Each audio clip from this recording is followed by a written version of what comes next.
नमस्कार। मैं कृषि भूषण संजीव गणपतराव माने महाराष्ट्र से हूँ। आज हम देखेंगे कि गन्ने का उत्पादन अगर ज्यादा लेना है तो पहले क्या करना जरूरी है। सबसे पहली बात है वो जमीन की उपजाऊपन के ऊपर ध्यान देना जरूरी है, जिसको हम सॉइल फर्टिलिटी ऐसे बोलते हैं। जब तक अपनी जमीन अच्छी नहीं होगी, उसका कल्टीवेशन अच्छा नहीं होगा, उसमें ऑर्गेनिक मैन्योर अच्छी तरीके से नहीं दे सकेंगे, तब तक गन्ने का उत्पादन नहीं बढ़ता। हमारे दिमाग में ऐसे होता था पहले कि चलो केमिकल फर्टिलाइजर ज्यादा डालेंगे, ज्यादा स्प्रेज करेंगे तो गन्ना अच्छा आएगा। उससे तो आएगा ही, लेकिन सबसे पहली बात है वो जमीन की उपजाऊपन अच्छी करनी चाहिए, सॉइल की फर्टिलिटी अच्छी होनी चाहिए, तभी शुगर केन का उत्पादन, गन्ने का उत्पादन अच्छा आ सकता है। अभी सॉइल की फर्टिलिटी अच्छी करनी है यानी क्या करना है, इससे क्या होता है, इसके बारे में मैं बहुत साइंटिस्ट लोगों से डिस्कशन करते जानकारी लेने की कोशिश की, और फिर मेरे दिमाग में आ गया कि क्या एक्चुअली होना चाहिए, क्या होता है, कैसे करना है। जब मैं वैज्ञानिकों के पास जाता तो पहले यही पूछता कि मुझे 100 टन उत्पादन प्रति एकड़ लेना है, मुझे रासायनिक खाद की मात्रा बताइए कि जो डालने से मेरे प्रति एकड़ में 100 टन का उत्पादन आएगा। हर एक साइंटिस्ट या तज्ञ या वैज्ञानिक या अच्छे अच्छे फार्मर यही मुझे बोलते थे कि करीबन 20 से 40 टन गोबर का खाद अपने खेती में डालिए, बाद में केमिकल फर्टिलाइजर यूज करेंगे तो उत्पादन अच्छा आएगा। यानी हर एक फार्मर बोलता था कि पहले देना है वो ऑर्गेनिक मैन्योर या गोबर का खाद या कौन सा भी एक ऑर्गेनिक सेंद्रीय खाद देना जरूरी है। मुझे ये नहीं पता चलता कि सेंद्रीय खाद देने से जमीन क्या अच्छी होती है या गन्ने का उत्पादन कैसे बढ़ता है। जब मैं शुगर केन का रिसर्च सेंटर है उधर जाके जब मैं डिस्कशन करने लगा तो तब साइंटिस्ट से मुझे ये पता चला कि क्यों ऑर्गेनिक मैन्योर या सेंद्रीय खाद देना जरूरी होता है। उन्होंने एक आसान तरीके से मुझे समझाया। गन्ने के जो रूट्स होते हैं जो जमीन में जाते हैं वो कितने नीचे जाते हैं, तो जमीन कितनी कल्टीवेट अच्छी तरीके से करना चाहिए, ये एक उन्होंने समझाया।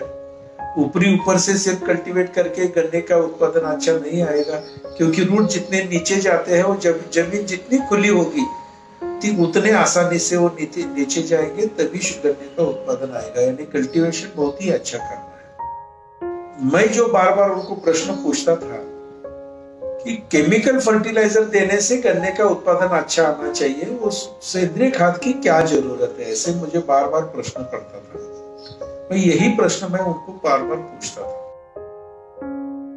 उन्होंने एक समझाया मुझे कि रासायनिक खाद और सेंद्रीय खाद दोनों अलग अलग है। रासायनिक खाद देने से उसको खाद मिलता है, ये ठीक है, लेकिन सिर्फ रासायनिक खाद देने से गन्ने का उत्पादन नहीं बढ़ता, ये मुझे उन्होंने समझाया। जो रासायनिक खाद केमिकल फर्टिलाइजर हम बोल रहे हैं, वो जमीन में जब हम देते हैं उसके बाद पानी देते हैं, वो उसमें डिसॉल्व हो जाता है।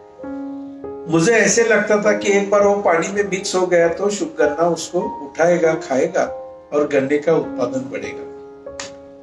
वैज्ञानिकों ने ऐसे बोला, समझाया कि नहीं, ऐसे नहीं होता। जो जमीन में हम खाद दे रहे हैं वो खाद पानी में डिसॉल्व होने के बाद भी वो गन्ना उसको नहीं उठा पाता, क्योंकि वो जिस स्थिति में रहता है उस स्थिति में गन्ना उसको नहीं खा पाता, नहीं उठा पाता, उसका शोषण नहीं किया जाता। जो खाद पानी में डिसॉल्व हुआ है उस खाद के ऊपर, केमिकल खाद के ऊपर जमीन में कुछ अलग से प्रक्रिया होती है। प्रक्रिया होने के बाद एक खाद शुगर केन को जिस स्थिति में खाने के लिए चाहिए उसमें उसका बदलाव किया जाता है, फिर शुगर केन उसको उठा पाता है। यानी दिया हुआ रासायनिक खाद के दो स्थिति होती है। एक पहला होता है फिक्स फॉर्म बोलते हैं उसको, और प्रक्रिया करने के बाद दूसरा फॉर्म होता है, कन्वर्शन होता है, उसको अवेलेबल फॉर्म ऐसे बोलते हैं। जो खाद दिया है वो फिक्स फॉर्म में है, गन्ना उसको नहीं खा सकता। प्रक्रिया होने के बाद वो अवेलेबल फॉर्म में आता है, फिर गन्ना उसको उठा सकता है, खा सकता है। उन्होंने एक उदाहरण एग्जांपल मुझे दिया था, क्या फिक्स फॉर्म क्या होता है और अवेलेबल फॉर्म क्या होता है। उन्होंने बोला कि गेहूं हम खाने के लिए घर में रखते हैं, गेहूं लेके आते हैं, घर में होता है। जब अपने खुद को भूख लगती है तो गेहूं थोड़ा सा निकाल कर हम खा सकते हैं। मैंने बोला ना, गेहूं कैसे खाएंगे? हाँ, गेहूं की रोटी जब बनती है तब हम खा सकते हैं। यानी गेहूं अपने लिए ये फिक्स फॉर्म है, खाने की चीज है, लेकिन जिस स्थिति में हम नहीं खा सकते उसको बोलते हैं फिक्स फॉर्म। गेहूं के ऊपर घर में प्रक्रिया की जाती है, उसके ऊपर प्रक्रिया करने के बाद उसकी रोटी बनती है। ये रोटी हम खा सकते हैं, रोटी को बोलते हैं, ये अवेलेबल फॉर्म होता है। यानी गेहूं खाने की चीज होकर नहीं खाते हैं, प्रक्रिया के बाद रोटी बनती है, वो हम खाते हैं, उसको अवेलेबल फॉर्म बोलते हैं। दो स्थिति है, गेहूं स्थिर है, फिक्स फॉर्म है, और रोटी जब बनती है तो अवेलेबल फॉर्म है। वैसे जमीन में जो हम खाद डाल रहे हैं वो गेहूं जैसे होता है, फिक्स फॉर्म में पड़ा रहता है, उसके ऊपर प्रक्रिया होनी चाहिए, बाद में अवेलेबल फॉर्म में आता है, शुगर केन उसको उठा पाता है। गेहूं से रोटी बनाने के लिए घर में कोई काम करता है, रसोईया होता है। रसोईया गेहूं की रोटी बनाकर अपने को देता है। घर में जैसे रसोईये की जरूरत होती है, वैसे जमीन पे भी एक रसोईया होना चाहिए जो दिया हुआ खाद शुगर केन को खाने जैसे बनाकर दे सके। उसका नाम है बैक्टीरिया या जीवाणु, ऐसे उसको बोलते हैं। जमीन में जीवाणु होना बहुत जरूरी है। जीवाणु की संख्या जितनी ज्यादा, उनकी कार्यक्षमता, एक्टिवनेस जितनी ज्यादा, उतना हमने दिया हुआ खाद शुगर केन को ज्यादा बनाकर देता है, अवेलेबल फॉर्म में बनाकर देता है। उतना ज्यादा शुगर केन उसको खाएगा, उठाएगा, उतना उत्पादन उसका बढ़ेगा। आसान सा है। दिया हुआ खाद शुगर केन को अगर खाना है तो बीच में बैक्टीरिया ने काम करना बहुत जरूरी है। अलग अलग खाद के लिए अलग अलग बैक्टीरिया काम करते हैं। जैसे कि नाइट्रोजन के लिए अजोटोबैक्टर काम करता है, फास्फोरस अवेलेबल करने के लिए फास्फोरस सोल्यूबलाइजिंग बैक्टीरिया काम करते हैं, पोटेश के लिए पोटेश मोबिलाइजिंग बैक्टीरिया काम करते हैं। ऐसे अलग अलग से अभी नए नए खोज और निकल रहा है।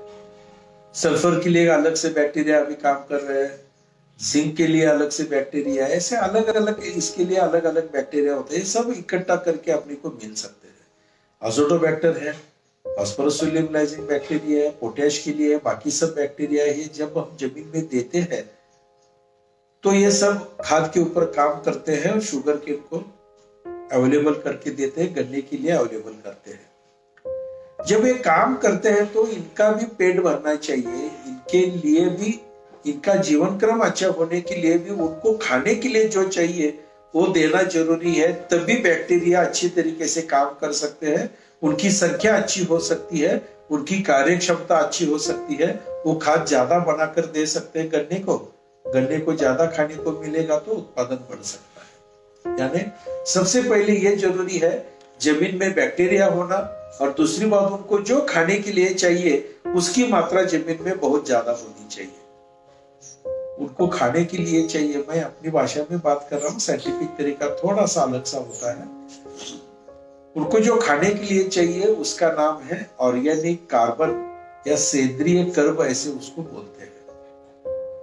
अपने हर एक के जमीन में सेंद्रीय कर्ब की मात्रा होती ही है, लेकिन उसकी मात्रा अभी अपने जमीन में बहुत कम है। करीबन 0.25 से लेकर 0.5% से लेकर आधा टक्का तक, यानी 0.5 तक, इतना ही ऑर्गेनिक कार्बन अपने जमीन में है। इसके ऊपर बैक्टीरिया काम करते रहते हैं।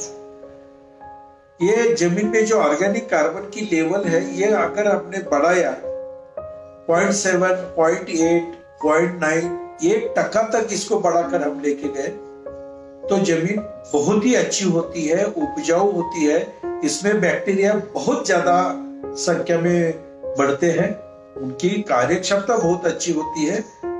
ज्यादा काम करने की वजह से खाद ज्यादा बनता है, गन्ने को ज्यादा खाने को मिलता है, उत्पादन बहुत ही अच्छा आता है। यानी जमीन में सेंद्रीय कर्ब की मात्रा बहुत ज्यादा मात्रा में होना चाहिए।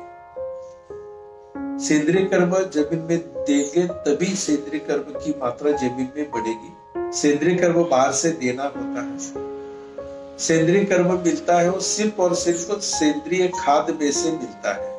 ऑर्गेनिक मैन्योर में से मिलता है। जो 4-5 अच्छे ऑर्गेनिक मैन्योर है, उसमें सबसे अच्छा ऑर्गेनिक मैन्योर है, उसका नाम है गोबर का खाद। अच्छा कंपोस्ट हुआ गोबर का खाद जमीन में देना बहुत जरूरी है।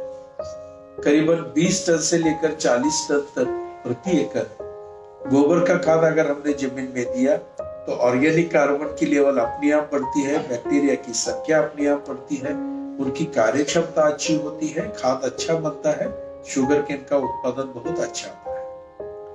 अगर गोबर का खाद जहां नहीं मिलता, हमारे एरिया में बहुत कम मिलता है, ज्यादा मिलता नहीं है, गोबर के खाद के लिए अलग अलग से पर्याय साइंटिस्ट वैज्ञानिक लोगों ने बता कर रखे हैं। फिलहाल अभी जो हम एक यूज कर रहे हैं, जो शुगर फैक्ट्री में से प्रेसमड निकलती है, उसके ऊपर प्रक्रिया करके जो कंपोस्ट खाद मिलता है, वो एक सबसे अच्छा पर्याय गोबर खाद के लिए होता है। या तो गोबर का खाद डालिए या फैक्ट्री वाला कंपोस्ट डालिए, या दोनों मिक्स करके डालिए, बहुत ही अच्छा रिजल्ट उससे आता है।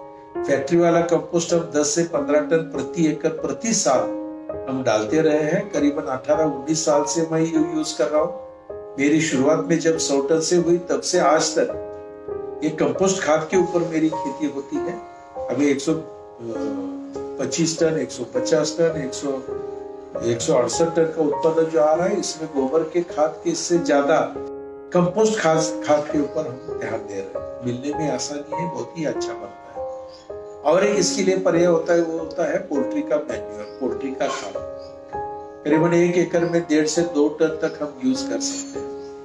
और एक पर्याय होता है, वो होता है केक बोलते हैं, जिसको खौड़ बोलते हैं, केक बोलते हैं, नीम का केक।